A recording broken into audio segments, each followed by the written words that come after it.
But you know who's going to set us straight is Arnold, the Terminator. Oh, good. Is going to set us straight. I clipped this down. It was a 9-minute thing. We can stop whenever you want. We can skip stuff, whatever. But I consolidated it down to about 3 minutes. I actually think this was well done. It was well produced. Speaking of actors and politicians and the blending of the two with Zelensky over there in Ukraine, obviously, the prototypes, there's many prototypes going back to Reagan and even before that. But, following in those footsteps, Schwarzenegger, obviously the governor of California in early 2000s. And he's very political. He's very personal. He does a good job with presenting like a personal touch to this message to the Russians. So let's hear a little bit of it. I'm speaking to you today because there are things that are going on in the world that are being kept from you. Terrible things that you should know about. Like Skynet? Probably not, sorry. But before I talk about the harsh realities, let me just tell you about the Russian who became my hero.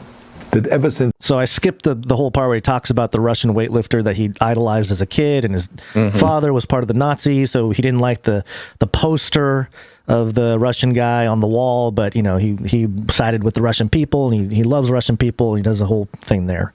Then he goes on. My hero. That ever since I was 14 years old, I've had nothing but affections and respect for the people of Russia. The strength and the heart of the Russian people have always inspired me. And that is why I hope that you will let me tell you the truth about the war in Ukraine and what is happening there. No one likes to hear something critical of the government. I understand that. But as a longtime friend of the Russian people, I hope that you will hear what I have to say. And may I remind you that I speak with the same heartfelt concern as I spoke to the American people when there was an attempted insurrection on January 6th last year. It is a humanitarian crisis. Because of its brutality, Russia is now isolated from the society of nations. You're also not being told the truth about the consequences of this war on Russia itself. I regret to tell you that thousands of Russian soldiers that have been killed. They have been caught between Ukrainians fighting for their homeland and the Russian leadership fighting for conquest. When I see babies being pulled out of ruins, I think that I'm watching a documentary about the horrors of the Second World War, not the news of the day. Now let me tell you, when my father arrived in Leningrad, he was all pumped up on the lies of his government. And when he left Leningrad, he's pumped up on Nazi propaganda. My father was so pumped up. My father was pumped up on Nazis. He was all pumped up on the lies of his government. Wait, that's a good eye stuff. Leningrad, He's all pumped up. Okay, but yes, there were consequences to being pumped up to Nazi propaganda. On the lies of his government. And when he left Leningrad, he was broken, physically and mentally. He lived the rest of his life in pain. Pain from a broken back, pain from the shrapnel that always reminded him of these terrible years, and pain from the guilt that he felt. To the Russian soldiers listening to this broadcast, you already know much of the truth that I've been speaking. You have seen it with your own eyes. I don't want you to be broken like my father. This is not the war to defend Russia that your grandfathers or your great-grandfathers fought. This is an illegal war.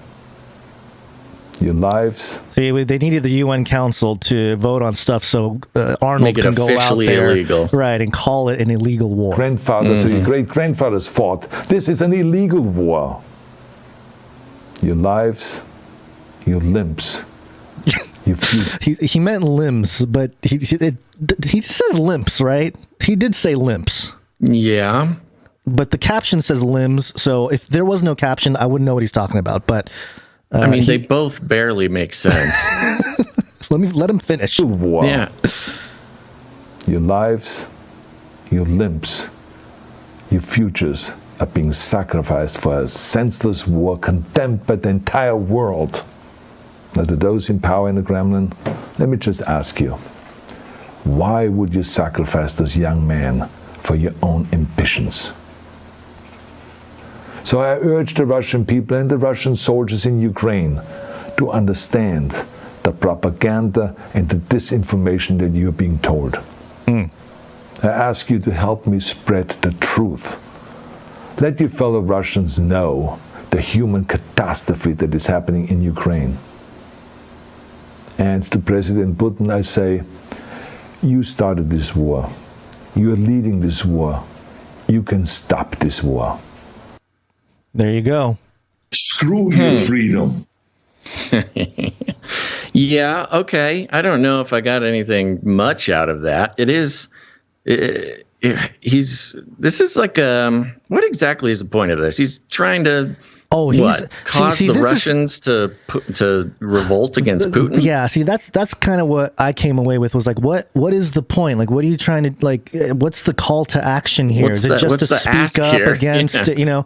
But also, it's very interesting how now, out of the West side of things here, you're hearing, or you're starting to see more of these celebrities speak up and try to do these types of mending. I don't know. It seems like a political play to me, or a geopolitical play, I suppose. But to put something out there like this, and to try to be like Peacemaker, you know, try to talk about the nuance, to try to talk about the realities of whatever's going on. And I'm telling the truth. You know, it's very, you know, and I just love that, you know, a politician / actor is on screen telling you, you know, I'm telling you the truth.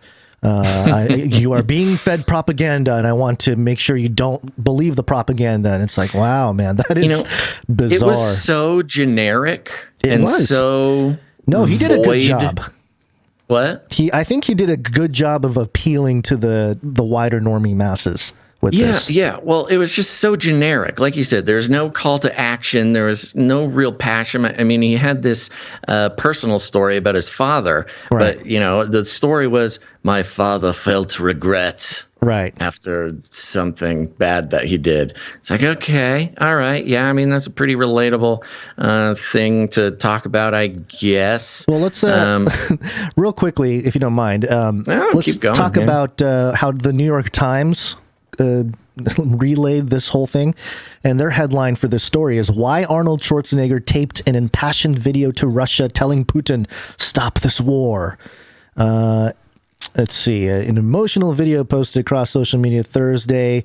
Arnold Schwarzenegger debunked Russian disinformation about war on Ukraine and told President Vladimir Putin. What are you talking about? He didn't debunk. Well, I didn't watch the whole video, maybe. No, he didn't debunk anything. I mean, I suppose he was debunking one side of, but you know how it is. It's Did he present evidence? I mean, kind of. He had like pictures interspliced into his whole thing. He had that's what I'm saying. It was a very good production. It had multiple camera angles. He had the distant kind of off to the side on wheels, rotating look while he was talking. Had a little dolly shot going. A dolly shot, and then interspliced with images, like pretty graphic images of what's going on. So yeah, it was well done. But no music. I think that was actually smart. In the time when everything's really dramatic, you have Arnold just talking to you, you know. Well, and the funny part is, you know, he said to those Russian soldiers who are listening to this broadcast, there's no Russian soldiers listening to your broadcast. What are you talking about? Is this being broadcast on pirate television or something? I thought Russia shut it all down. Yeah, Russia would. This is not on social media in Russia. This is not. Nobody in Russia or probably even the Ukraine has access to this video. Well, I mean, I guess the Ukraine would, but listen to this. According to the New York Times, Mr. Schwarzenegger's Twitter account at the time of his video post was among just 22 followed by the Russian president's account. So. And by the way, maybe that's the problem. Maybe Putin just hasn't been told that it's wrong by his favorite celebrities. How is Putin not banned from Twitter yet? That's a great question. Yeah, how is Trump? Yeah, how is Trump canceled before anything? And is not banned from Twitter. And how come no one's bringing it up? It feels like that would be the first thing to happen. There should be Putin tweets in every single story. I did not know Putin was even on Twitter. Maybe their whole justification is we want Putin to see what people are saying. You know, like we want him to be able to interact. Sure. I don't know. Nobody's tagging Putin in anything. You'd think somebody would be tagging this guy.